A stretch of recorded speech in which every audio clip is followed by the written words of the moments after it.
I want you to understand the power you have, especially in your youth, and how men see you as prey more than anything. I want all women, especially younger women, to understand that youth is something meant to be sacred to you. It never should revolve around a man. To dismantle this dynamic, women must reclaim their power and recognize themselves as the ultimate source. We hear it all the time that men are naturally attracted to younger women. Dudes who are like 45, 50 years old who refuse to date women their age, they don't do so because they prefer young women and how they look. Because let's be real, it's a lot of 40-something-year-old women that'll give these 20-something-year-old girls a run for their money. But it's because of the mental aspect. Like as a guy gets older, the one who wants to play games, by the way, who's like 40-something, 50 years old, he remembers it being easier to play those games whenever he was like 20.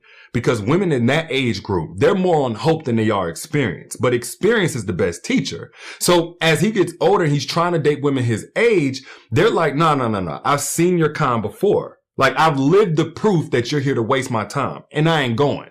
So now he gonna go out here talking about how he prefers younger women because older women his age are full of baggage and they're bitter. And it's like, nah, they ain't full of baggage and bitter. They have a BS detector, so they're harder to manipulate. And manipulative men don't like that. But what if I told you there's an unspoken reason as to why men have the desire to be with younger women? I'll be explaining to you why this dynamic is so common while covering the relationships between celebrities Aaliyah and R. Kelly, Beyonce and Jay-Z, and Elvis and Priscilla Presley. So go on ahead, relax, sip some tea, grab a little snacky snack, and watch as I uncover the spiritual layer to this dynamic. Stay to the end because I'll also be sharing what you need to do to maintain your youthful energy and how to expand it. Women are the bearers of life force energy. This is evident not only biologically through their ability to create life, but also energetically, as they are deeply connected to the cycles of creation, intuition, and emotion. A woman's sacral chakra, which covers creativity, sexuality, and vitality, and the root chakra, which covers grounding, safety, and survival, are naturally powerful, making her the embodiment of life force energy. Most women are not aware of the power they hold spiritually. That's due to patriarchal conditioning, which taught women to suppress their energy while being gaslit about their true nature as the bearers of life, youth, vitality, and wisdom. The Salem witch trials is one documented time in history that reflected the effort men made to demonize women, understanding and using their spiritual gifts. Patriarchy teaches women to undervalue themselves, conditioning them to see their worth through the male gaze or male approval. This conditioning leaves women vulnerable to being exploited as energetic sources because they are taught to give and nurture without boundaries. A woman abandons her true spiritual power for approval and love for a man that is siphoning her energy. This fills him up with the energy needed for him to achieve success and entertain other women at your expense. Patriarchy conditions men to suppress their emotional and spiritual self. Instead of being taught to cultivate their own life force energy through creativity, emotional intelligence, or inner growth, they are encouraged to dominate, consume, and extract. This creates a parasitic dynamic where men rely on external sources, namely women, to feel alive, grounded, and powerful. Men are conditioned to associate youth with vitality, fertility, and purity. Younger women represent a renewable resource of energy they can tap into, as they are less guarded and often unaware of the power they hold. This is not love or admiration. It is energetic exploitation, driven by their inability to cultivate their own life force. Women are taught that their value diminishes with age, encouraging them to focus on external validation and compete for male attention. The race against time traps women in a cycle of seeking validation from men who are energetically feeding off their insecurity. The sacral chakra exploitation. A woman's sexual energy, creativity, and emotional depth resides in her sacral chakra. Patriarchal conditioning often encourages women to suppress their sexual agency while simultaneously presenting their sexuality as a tool for male consumption. It normalizes sexual relationships where women feel drained because their partner takes without reciprocating. We see this when it comes to the orgasm gap.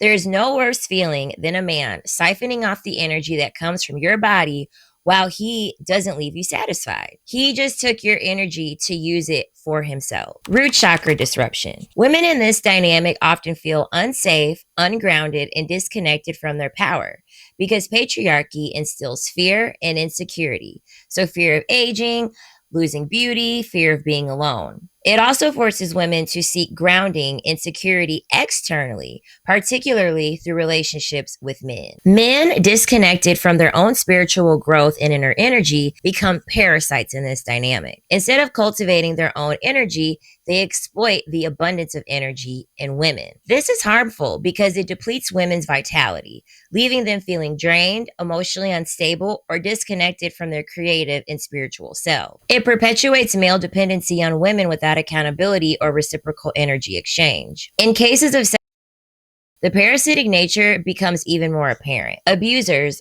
often spiritually and emotionally bankrupt, see the pure, untainted energy of their victims to replenish themselves. This causes severe blockages in the victim's sacral and root chakra, leading to trauma, shame, and a disconnection from their power. These dynamics can cause a number of problems to women. Most women aren't even aware that this is what is happening to them if they experience the following: energetic depletion. Women in these relationships often feel tired, unmotivated, or creatively blocked, emotionally unstable, or overly dependent on external validation, disconnected from their sense of purpose and power. They also experience loss of sovereignty. By giving their energy to men who do not reciprocate or respect it, women lose touch with their sovereignty and begin to doubt their inherent worth. We also see this with generational trauma. This dynamic perpetuates cycles of trauma and disempowerment as younger women learn from older generations that their worth is tied to their ability to nurture, give, or satisfy men. Men subconsciously understand that younger women have much more optimism and lust for life. Men's sources of energy are all external. Do you ever notice how men say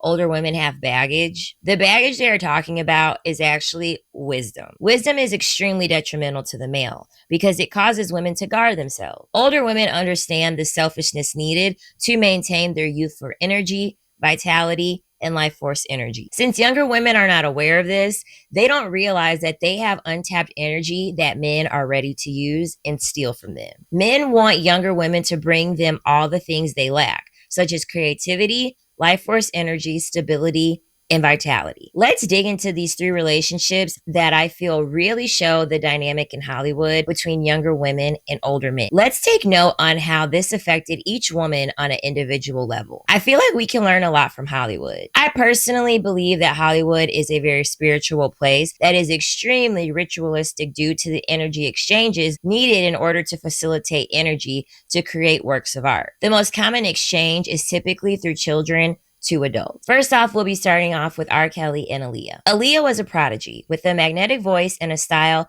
that was groundbreaking for R&B. Her debut album, Age Ain't Nothing But a Number, was produced and heavily influenced by R. Kelly, who took creative control of her image and music. R. Kelly positioned himself as a mentor, but in reality, he tethered his identity to her rising stardom. He used her natural creativity and fresh sound to innovate his production style, introducing a youthful and mysterious edge that made him appear as a visionary in the music industry. Her energy, new, vibrant, and untarnished by industry cynicism, allowed R. Kelly to tap into a market that idolized youthful artistry, making him a central figure in shaping 90s R&B. Aaliyah's innocence and creativity were siphoned under the guise of mentorship, while R. Kelly's name became synonymous with her early success. However, the controversy surrounding their illegal marriage, Aaliyah being only 15 while R. Kelly was 27, overshadowed her talent and left her bearing emotional scars. Aaliyah was exploited emotionally and spiritually, and her sacral chakra was drained to sustain R. Kelly's public image as a musical genius. While her talent was undeniable, her career was tainted by the manipulations and control of R. Kelly. She was forced to navigate the industry with the weight of this exploitation, ultimately breaking free from his influence, but not without significant personal costs. Album come from? She's running around the studio one day with her friends, talking a lot of smack. Talking about age ain't nothing but a number, girl. I was like, what you trying to say? So immediately I heard the song, you know, and I said, I called her back 15 minutes later, told her, check this out. So we cut the track right then and there. And for the record, you are how old? That's a secret. Women doesn't disclose her age. Keeping it under wraps. That's right. So now y'all getting ready. Like, come on. Age ain't nothing but a number. At 15, it's absolutely insane to think about the fact she was singing these lyrics while being taken advantage of by her mentor, who really was just exploiting her. Also, did you guys notice how she refused to reveal her age? Total PR move, because imagine the controversy that would come along with knowing a 15-year-old is seriously involved with a 27-year-old man. She had no choice but to evade that question out of protection for the man who ultimately was using her. Next, we'll be talking about Beyonce and Jay-Z. Beyonce was already a global superstar when she, at 19, and Jay-Z at 31, began their relationship. However, their collaboration, starting with '03 Bonnie and Clyde and extending into Crazy in Love, cemented Jay-Z as a cultural icon far beyond the rap world. Beyonce's emotional depth and ability to tell universal stories through her art gave their collaborations a wider appeal. She brought storytelling, femininity, and emotional resonance to Jay-Z's more gritty, masculine style. Jay-Z's reputation as a businessman and artist was elevated through his association with Beyonce's artistry. For example, Beyonce's influence helped soften Jay-Z's image, making him more palatable to broader audiences, including women. Her work ethic and visionary approach to music inspired projects like 444, where Jay-Z explored vulnerability and personal growth, a pivot that aligned him with Beyonce's emotionally rich narratives from Lemonade. Jay-Z's infidelity demonstrates how even powerful women like Beyonce can have their energy drained by partners who take more than they give. Beyonce's emotional labor in processing the portrayal publicly through Lemonade indirectly added to Jay-Z's redemption arc with 444. Beyonce essentially created a blueprint for forgiveness and reconciliation, which Jay-Z benefited from, as he was seen as a changed man after following her lead. You know, the celebrity couple, they get together, they break up, I'm like, well, who else are they gonna go out with? But for some reason, you took an unprecedented stand to fight for this marriage. Mm-hmm. I mean, to fight for it and to put it all out there. What is it about this marriage that's so special that you would fight this hard to save it? Well, it's my soulmate. It's the person I love, and you can be in love with someone. You can love someone and if you haven't experienced love and you don't understand it and you don't have the tools to move forward, then you're gonna have complications, period. And if you can either address it or you can pretend until it blows up at some point. And, for us, we chose to fight for our love, for our family, to give our kids a different outcome. You see, to break that cycle. For black men and women, to see a different outcome. Like you were saying, it's not this celebrity couple. We were never a celebrity couple. We were a couple who just happened to be celebrities. That's beautiful. Like real people. Yeah. What advice would you have for men who have caused pain in marriages? I mean, it's easy. I mean, somebody like you. The best apology is change behavior, right? Mm-hmm. But change behavior, one, and then also you have to acknowledge. You have to acknowledge the pain. You have to let that person have their say. You have to get on the floor, get on the mattress, and you have to really work through it and really be honest. And no matter how many times, it takes a while. It's hard. It's very difficult. It's very difficult to hear, difficult to say. It's difficult to, to listen to that sort of pain. And you just have to be strong enough. You have to be strong enough to go through that, because on the other side is beautiful. In our case, that's a level of strength really on both sides. I mean, if the shoe had been on the other foot, if the transgressions had been on her side, do you think you would be able to be as forgiving of her as she was of you? I hope. Again, because I love her the same way. No matter what side, I love her the same way. I pray that I will, because her strength and her, man, is the strongest woman I know. Like her and my mother, they battling for number one. Beautiful, beautiful.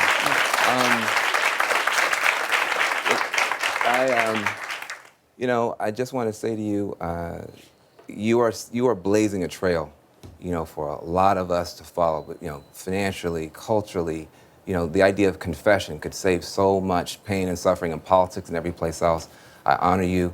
One of the guys said, just make sure to ask him before he leaves, is he in the Illuminati? And I said, no. And I said, but are you?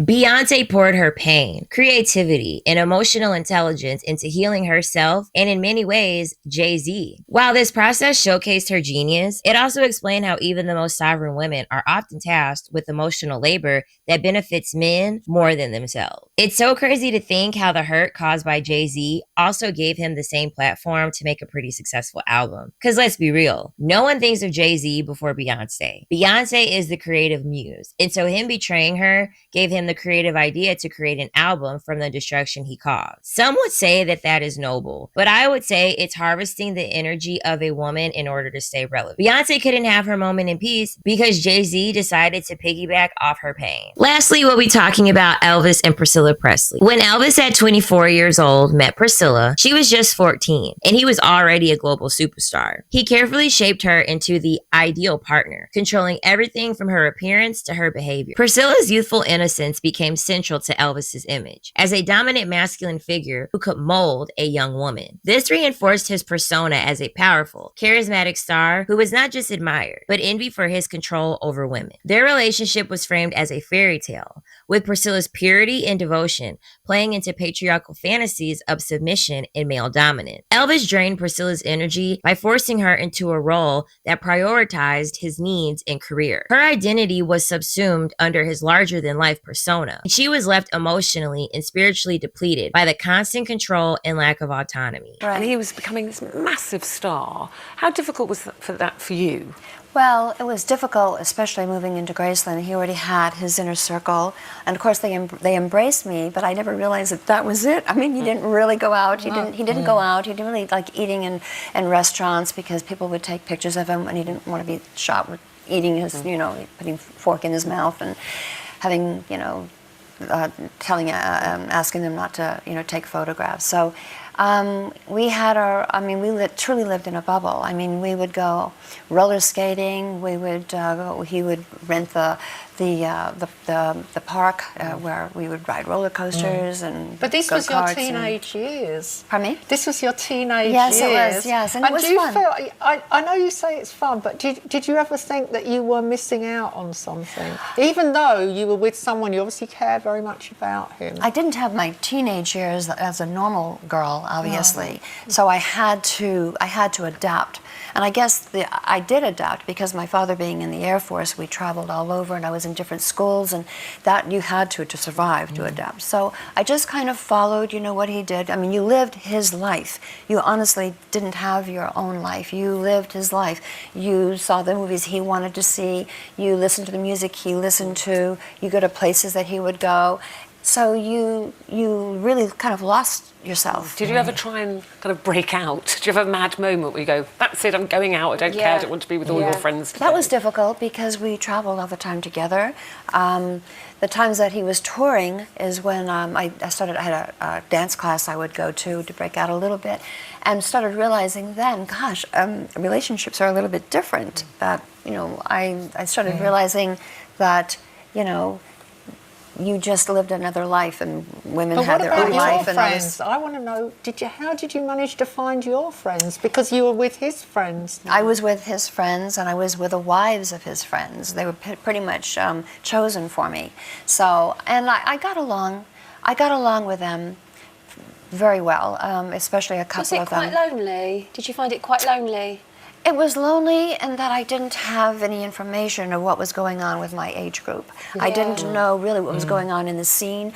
I really didn't know what was going on with music because we listened really to his music. Priscilla has spoken about how stifled and manipulated she felt in their marriage. Her root chakra and sacral chakra were heavily impacted, leaving her to rebuild her identity after their relationship ended. You can clearly hear that Priscilla did not have a childhood. Her youth and childhood completely revolved around Elvis. She was essentially caged by Elvis, not even listening to other music except his. With her being young, naive, full of life and vitality, Elvis made sure to shackle her in order to use her source of fun and creativity to become a star. He did this all at the expense of her childhood and sense of self. In all three relationships, these men extracted life force energy from these women to sustain and elevate their career. These three men created an illusion of stability while destabilizing their partners. R. Kelly used Aaliyah's youth to dominate her life and decisions. Jay-Z benefited from Beyonce's grounding presence while contributing to emotional turbulence. Elvis controlled Priscilla to keep her in a dependent, submissive role. These actions all affect the root chakra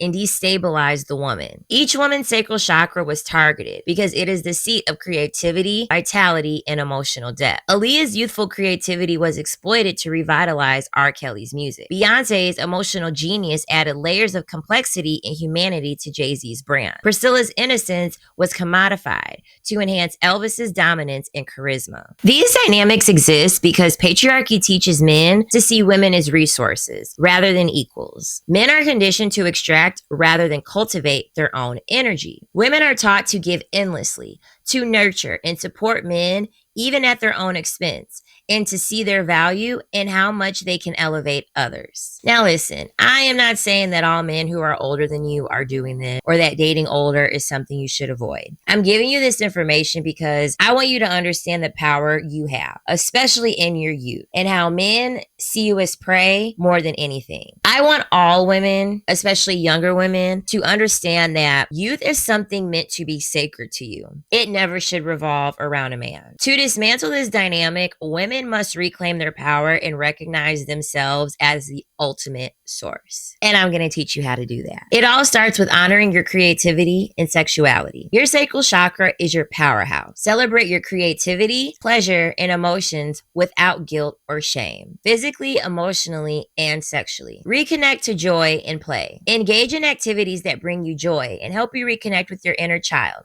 such as art, dance, or hobby. Healing the root chakra by cultivating inner security. Ground yourself through meditation, spending time in nature, and affirmations like, I am safe and my energy is sacred. Build a life where your security does not depend on male validation or relationships. Energy protection. Shield your energy. Visualize a protective shield of light around your body to guard against parasitic energy. Practice discernment in your relationships, choosing partners who reciprocate and uplift your energy. Detox from patriarchal conditioning. Reflect on where societal conditioning has influenced your beliefs about your worth. Release those beliefs and replace them with empowering truth. Ask yourself if you have a benefit by holding on to these constructs. Celebrate your role as the source. Recognize that you are the life source, boo. Men cannot create life. They cannot access the creative power of the sacral chakra without you. Your energy is sacred, abundant, and yours to control. You do not need to share it with anyone who doesn't honor and appreciate it. The patriarchal dynamic of men siphoning energy from younger women is a direct result of their inability to connect with their own source of vitality. Women must recognize that they are the energy, the power, and the life force. By reclaiming this truth, women can break free from these parasitic cycles, heal their chakras, and step into their sovereignty. Let this message serve as a reminder. You are the source, and your energy is divine. I want to thank you all so much for watching this video. Please go on ahead and drop a comment below. And also, I want you guys to give this video a like and also subscribe to the channel so I can keep giving you guys great content. Thank you so much.